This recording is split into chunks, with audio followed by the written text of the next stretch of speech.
I just want to say thank you for having me for the first part. And before I get started, just to keep in mind, I just want to ask all y'all and be honest with me. As soon as y'all wake up, how many of y'all look at y'all phones? I just want y'all to point this out. There's a lot of things, it's not bad or good, it's just something to be aware of. And technology is a blessing, improves our human intellect, but it can also be a curse if used, overly or just in bad ways. But anyway, next slide.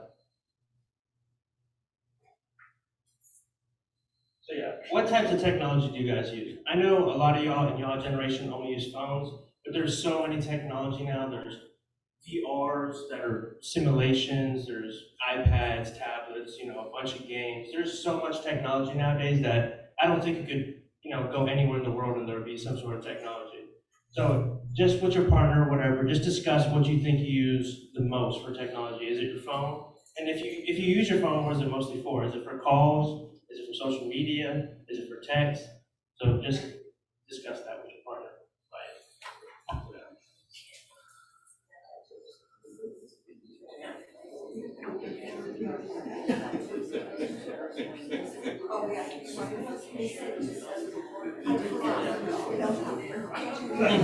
Does a remote on a TV work? I mean, technically, I guess a television would work, but I think the phones are the bigger issue. You can go to the next slide. Television is definitely.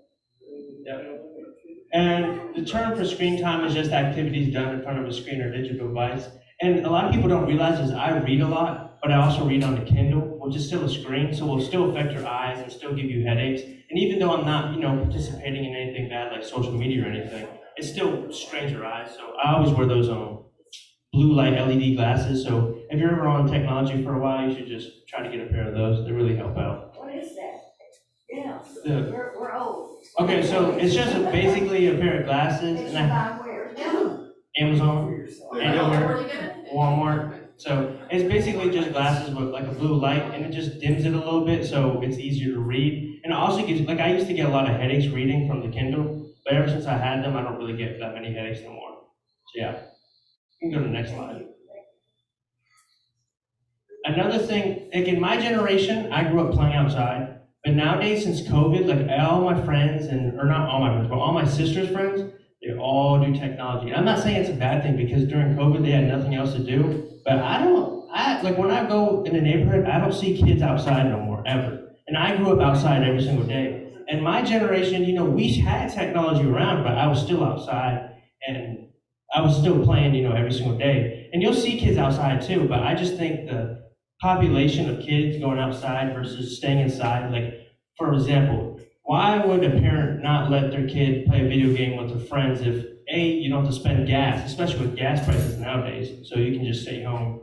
You have to drive there, pick them back up. It's just a whole big process now when they can literally just hop on a little device and just talk to their friend. I'm not saying it's a bad thing, but I also think there should be a balance of both. You should be able to play outside and, gaming. So yeah, but the American Academy says 75% of toddlers under the age of 3 use a touchscreen on a daily basis. Under 3? Age 3, that's crazy. That is crazy. I don't think I got a phone until I was in 14. Yeah, because it's the easiest thing, and a lot of parents work, and I don't blame them for that, but I also think, I don't know, I'm not letting my kid touch a phone until they're 6 or 10 or 12, I don't know. Some of us didn't touch a phone until we were 70. Yeah, exactly, you know what I mean? And look, y'all generation turned out fine, so that's awesome. I just think it's easy. It's just easy for them to get to. Yeah, it's easy to give it to them, but at the same time, I think, if they want to watch them, they can just watch on the TV. I don't understand why they need a tablet or something like that, but yeah. It's a babysitter. Yeah, it's exactly. Every single time, you get a like on, well, I don't know, do you guys use social media? Do any of you guys use social media? Okay, I didn't know, because, a lot of kids, you get a like, it releases dopamine, so you feel good. You don't get a like, you have depression now. It's that simple. See, the thing about technology is, you watch another video, you want to watch another video, and you want to keep going. So you just don't know where to stop, and that's what, it's addicting. It is addicting, yeah. Just like sugar with kids, they want a piece, and then they want another piece, like that. But if an average person sleeps for 8 hours, then we are spending nearly 44% of our waking hours looking at our screen. That's insane. And if you think about all that adding up to a year, God knows how many hours people are on their phone or anything. I just think that the social media is the issue, but it's also the kids too nowadays, because like they all want attention, but they also they crave attention, but they also want validation from their peers. And it's a big thing nowadays. Like I know you guys for social media, it's probably not a big deal, like you have your little community. But in high school, a lot of people get bullied, a lot of people have depression, there's more suicides now. Oh, you can click the next slide, I think that's the next slide. Okay. Well, children and teens are over 9 hours a day, and adults are over 11 hours a day on average. And during the pandemic, the lockdown, the average for Americans was 19 hours on a screen. 19 hours under 24. That's crazy. And when it says adults for 11 hours, I feel that the reason it says that, and because of the study, is some adults, they spend time on their phone doing emails, work business stuff. But for the adults and teens, I'm sure it's not school. I'm sure it's all just, playing games, watching something. And another thing that I really wanted to talk about was the virtual learning, because I had to go through it because COVID, and I really didn't learn much. Like for the virtual classroom, I really did not learn much because A, everything's online. You can get the answer to anything now. B, you can turn off your camera. There's not like a real, there's like right now when I'm talking to y'all, it's like you can see me, feel our energy, it's like a connection. But through the screen, it's sort of just emotionless and blank is how I put it. So yeah, you can do the next slide. And research demonstrates a 70% increase in screen since the COVID pandemic. You can see on the chart right there, this was before and then after COVID or whatever. And just basically since there was nothing to do and you couldn't go outside, people were sleeping less, doing more technology, not getting enough exercise, which is a given, but I just found it very interesting for 70% of screen time because people were already doing a lot of screen time in the first place, but the COVID-19 just really accelerated everything and bumped it up more. You can do the next slide. Some effects on mental health. Brains do not fully develop until the age of 25. Screen time limits creativity and critical thinking, negatively impacts attention span and sleep, can lead to neck and back problems, higher risk of obesity, diabetes, and heart disease.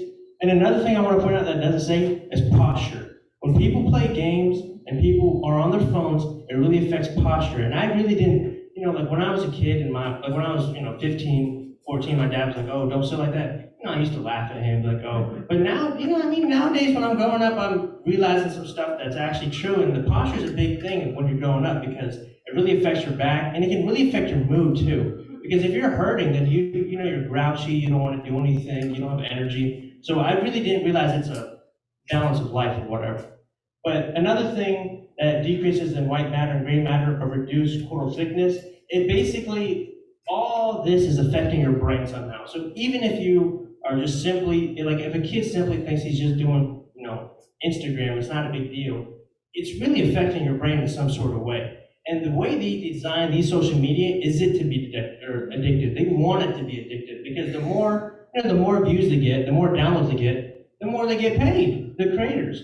So every single time that, a kid downloads something, they get paid. And every single time a kid buys a game, they get paid. So it's just a big market too that I don't think kids understand. Like, I really didn't understand that for the longest. Like I was playing video games, left and right. And I still do sometimes, but you need to have a balance.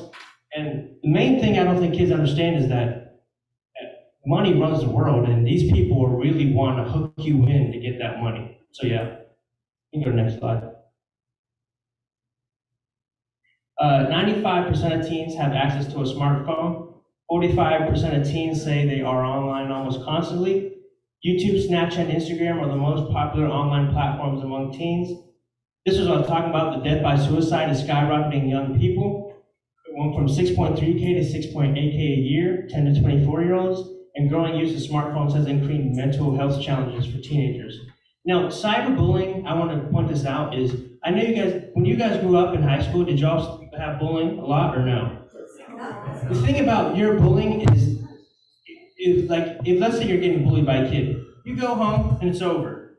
Nowadays, you get bullied, you go home and it's still there because of online. Anywhere you go, you can get bullied. That's the big difference, and that's another thing. And now I feel that if you are a victim, you can get out of it, by going to a teacher or trying to address the problem itself. But the thing about social media is, all it takes is one share.